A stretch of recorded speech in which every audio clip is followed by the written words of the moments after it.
মুশাররফ সাহেব, মুশাররফ সাহেব, নারায়ে তাকবীর, নারায়ে রিসালাত।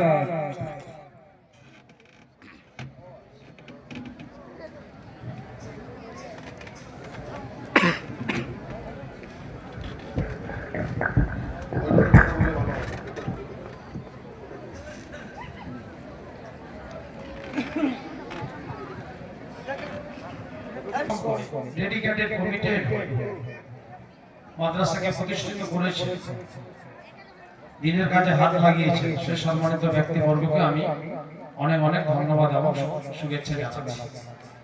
সঙ্গে আমাদের সঙ্গে উপস্থিত প্রধান বক্তা, বিশেষ বক্তা আছেন, অনেকের এই নামের সঙ্গে আমার পরিচয় নেই, আপনারা ক্ষমা করবেন, ক্ষমা দৃষ্টিতে তাকাবেন। আর আপনারা খুব সুন্দর ওয়াজ নসিহত করছিলেন। এখন আমাদের সঙ্গে উপস্থিত এই এলাকার জেলা পরিষদ মেম্বার, উত্তর দিনাজপুর জেলা পরিষদের এবং কৃষি সেচ সমবায় দপ্তরের কর্মাধ্যক্ষ, আমাদের ঘনিষ্ঠ সাথী কার্তিক চন্দ্র দাস মহাশয় আছেন অত্র এলাকা এই গ্রাম পঞ্চায়েতের প্রধানের প্রিয় স্বামী সুজিত কুমার দাস আছেন এবং আরো অন্যান্য আমাদের জনপ্রতিনিধিরা আছেন, এলাকার সমাজসেবী ব্যক্তিবর্গরা আছেন, বাদিকে অনেক সমাজসেবী ব্যক্তিবর্গ, আমার ভাই বন্ধুরা সাথীরা আছেন এবং এই কুমেদপুরবাসী যারা সম্মানিত মুসল্লিগণ আছেন। ডান দিকে পর্দার পিছনে মা বোনরা, আত্মীয় স্বজনরা আছে এবং অনেকাংশে লোক বাইরে আছে, ডেলিগেটসের ময়দানে এবং বাজারে।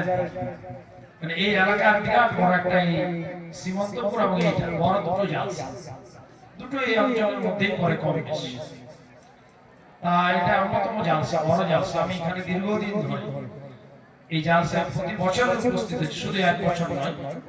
আমি বিধায়ক নির্বাচিত হওয়ার আগে ওই জালসায় এসেছি। আর মাদ্রাসা এটা 46টা মাঝারি বড় মাদ্রাসা আছে, প্রত্যেকটা মাদ্রাসায় জল দেওয়ার কাজ, লাইটের আলোর ব্যবস্থা এগুলো আমি করেছি, কোনোটাই বাদ নেই। তো বাদ থাকলে আপনারা বলবেন, এখানে নিশ্চয়ই দেওয়া হয়েছে। আচ্ছা, হ্যাঁ, বাদ থাকলে বলবেন, আবার আমি করে কষ্ট ফান্ড অ্যাভেলেবল না থাকলে কষ্ট হলো আপনারা করে। তা আমি এই এলাকায় অনেক সমৃদ্ধশালী হয়েছে এলাকা, জালসারও আয়তন এবং মুসল্লিগণের সংখ্যাও অনেকটা বৃদ্ধি পেয়েছে। কারণ এখন এই যুগে যা জালসার পরিমাণ, যে জালসার সংখ্যা, তাতে আমি দেখছি 5 বছর এবং তার আগে পর্যন্ত আমি 15 বছর জনপ্রতিনিধি আছি, সব মিলিয়ে একটা সমিতিতে আমি 42-43টা জালসা দেখতে পেতাম। সেখানে এই জালসা এখন 170-72 চলে গেছে, মানে 250। আর আমি যে বর্ডারে থাকি, যেখানে থাকি, পাশে দক্ষিণ দিনাজপুর এবং পাশে মালদা, সেখান থেকে প্রায় 37-38টা অন্য জেলারও আমন্ত্রণ গ্রহণ করতে হয় এলাকার পরিচিত সন্তান। তা সব মিলে 200 জালসায় আমাদের আমন্ত্রিত হতে হয় এবং কম বেশ অল্প স্বল্প কিছু আর্থিক সাহায্য অনুদান দিলে ওই প্রচুর টাকা একটা লেগে, 7-8 লাখ টাকা বছরে এটাই লেগে।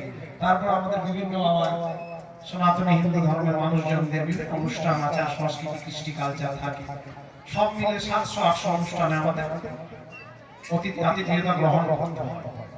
তা যাকে আমি কথা দীর্ঘায়িত করবো না, আমি এখানে প্রতি বছর আসতে পেরেছি এই জন্য মাদ্রাসাতে অনেক এতিম এবং বাচ্চারা, শিশুরা থাকে এবং ওখান থেকে কোরআনের পাখি তৈরি হয়।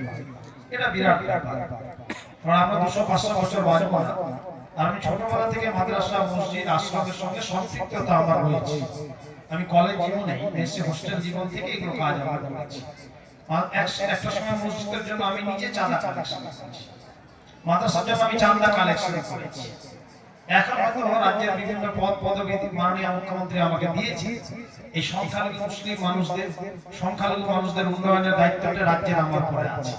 এই যে বিভিন্ন রকমের বাড়ি বাড়ি আমরা সুবিধা পাচ্ছি এবং এই ধরনের কাজটা আমার মাধ্যমে, আমার কর্পোরেশনের মাধ্যমে মাননীয় মুখ্যমন্ত্রী করা।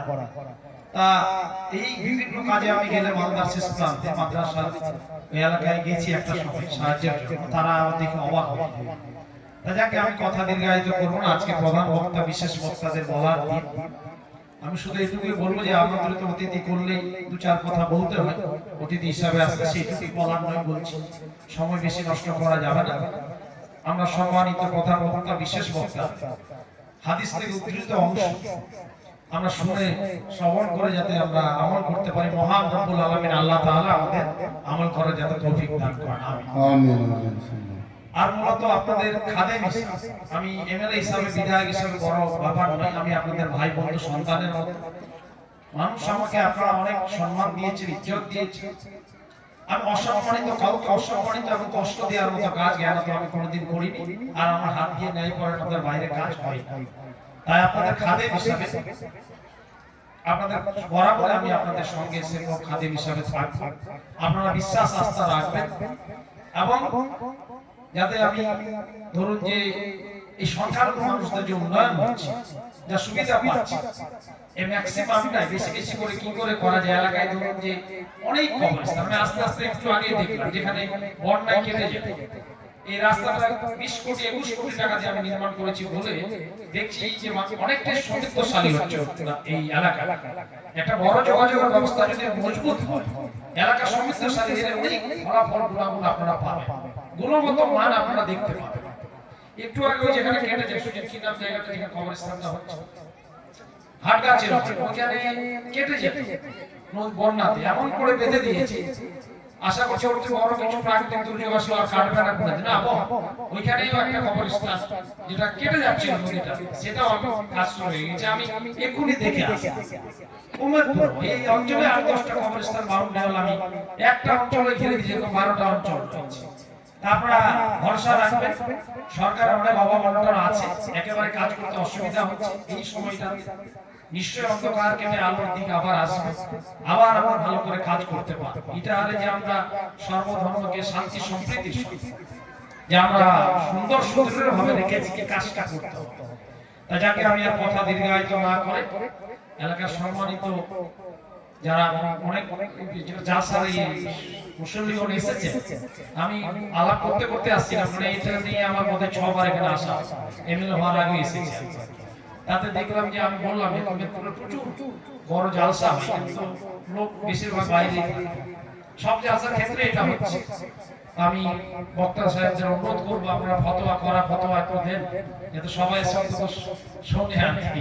এই করা ফতোয়া আপনাদের বার করতে প্রয়োজন আছে। তা আমি তবুও আনন্দ লাগলো যে এই যুগে ফেসবুক, সোশ্যাল মিডিয়ার যুবক ভাইরা হেঁটে হেঁটে আসলাম, অনেক যুবক ভাই যাতায়াত করছে জালসা এখানে স্টেজ, আর স্টেজটা খুব সুন্দর সুদৃঢ় হয়েছে, চমৎকার হয়েছে। তাতে এখানে অনেকে মোবাইলে জিনিস তো না থাকে, তারা যে আসছে এটা খুব ভালো, কারণ সবাই মোবাইলে চোখ বুলিয়ে থাকে বলে অনেক যুবক ছেলে ভাই বন্ধুরা মাদকাসক্ত হচ্ছে, পরিবার ধ্বংস হয়ে যাচ্ছে। এদিকে আপনারা খেয়াল রাখবেন, এদিকেও একটু দৃষ্টি দেওয়ার জন্য বক্তাদের কাছে আমি অনুরোধ করছি। এটুকু লক্ষ্য রাখবেন, আমি আর কথা দীর্ঘায়িত করবো না। আপনাদের জালসা অনেক সফল সার্থক হোক। এই দিন এবং এখানে বিভিন্ন শিশুরা যারা জালসায় মানে এই মাদ্রাসায় পড়াশোনা করছেন, আপনারা মাদ্রাসাটা চালাচ্ছেন, সত্যি আপনারা প্রশংসাযোগ্য, আপনারা প্রশংসনীয় কাজ করছেন। যে কাজ অনেকে করতে পারবে না, দিনের জন্য আপনারা করছেন। আমিও খুব খুশি, আমি আপনাদের সঙ্গে আছি। যে কোনো বিপদে আপদে, দুর্যোগে, দুর্বিপাকে বা ডেভেলপমেন্টে, মসজিদ, মাদ্রাসা, এলাকার আশ্রম, মন্দির ইত্যাদি জায়গায় কাজ করবে, সর্বধর্মকে সম্প্রীতি রেখে আমরা কাজ করে যাই। আপনাদের সঙ্গে আমি আছি। এইটুকু কথা বলে সবাই অনেক অনেক আমার পক্ষ থেকে ভালোবাসা, অনেক অশেষ শ্রদ্ধা সম্মান জানিয়ে আমার কথা আমি শেষ করছি। ধন্যবাদ। খোদা হাফেজ।